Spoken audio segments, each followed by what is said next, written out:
السلام علیکم ورحمۃ اللہ وبرکاتہ۔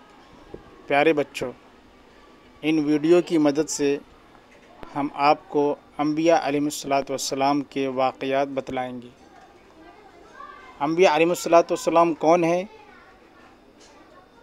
یہ وہ اللہ کے برگزیدہ پاکیزہ انسان ہیں جن کو اللہ تبارک و تعالی نے ہم اور آپ بلکہ ساری انسانیت کی ہدایت اور رہبری کے لیے دنیا میں بھیجا تھا، جن میں پہلے نبی حضرت آدم ابو البشر علیہ السلام ہیں۔ آج کی اس ویڈیو میں ہم آپ کو یہ بتلائیں گے کہ حضرت آدم علیہ السلام کے پیدا ہونے اور دنیا میں آنے سے پہلے دنیا کا کیا حال تھا۔ تو کیا آپ اس کے لیے تیار ہیں؟ چلیے شروع کرتے ہیں۔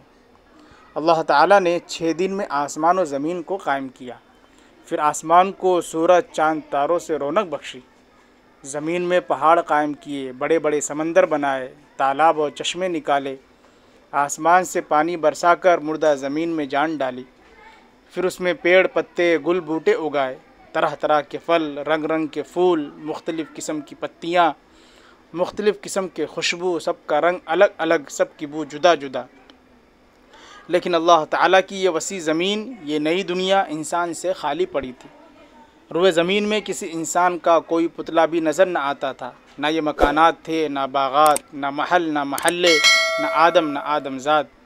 یہ زمین ایک لق و دق میدان تھی جس کا کوئی اور چھور نہیں، اور وہ سنسان پڑی تھی، کوئی اس کو آباد کرنے والا نہ تھا۔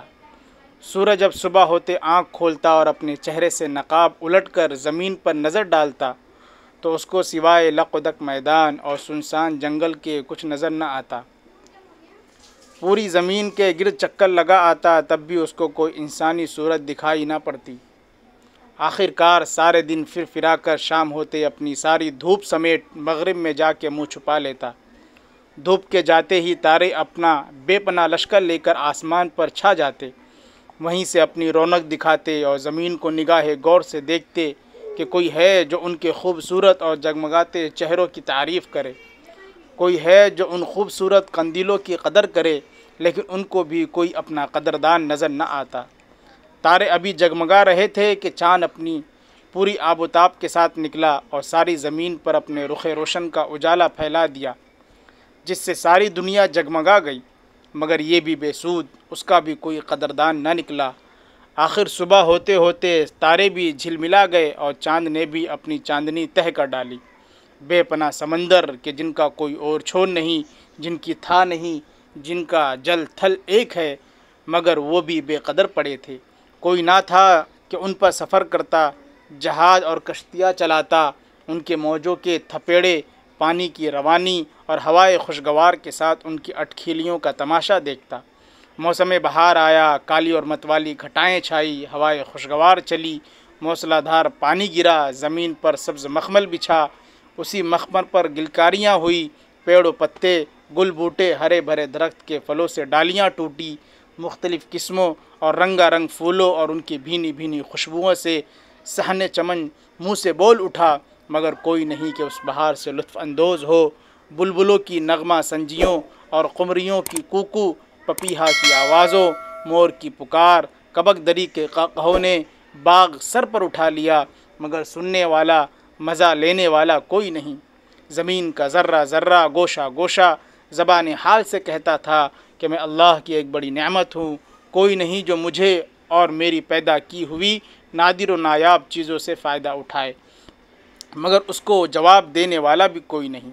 پانی کہتا تھا کہ میں اللہ کا ایک بڑا عطیہ ہوں، کوئی نہیں جو مجھے پی کر سیراب ہو، میرا مزہ چکھے، میری شیرینی کی تعریف کرے اور مزہ لے، لیکن اس کو بھی جواب نہ ملا۔ جواب کون دیتا؟ انسان ہوتے تو جواب دیتے، اس لیے کہ یہ ساری چیزیں تو انسان کے لیے ہیں، انسان ہی کو ضرورتیں پیش آتی رہتی ہیں، انسان نہیں تو سب بیکار۔ فرشتے تھے تو فرشتے کیا کرتے؟